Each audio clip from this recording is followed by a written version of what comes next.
Hey everyone, in this video we will see how to fix Rinnai Tankless water heater not getting hot enough. Easy fixes and flow rate solution.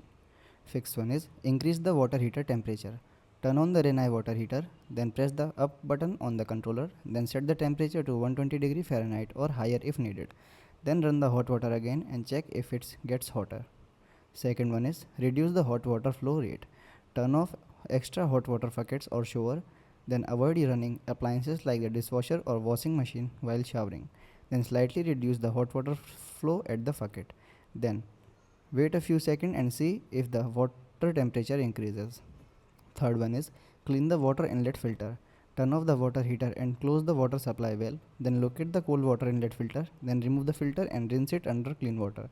Then reinstall the filter. Turn the water back on and test the hot water. Fourth one is flush the heat exchanger. Turn off the heater and close the water valve. Then connect a pump and hose to the service valve. Then circulate white vinegar or a tankless water heater discleaning solution for 45 to 60 minutes.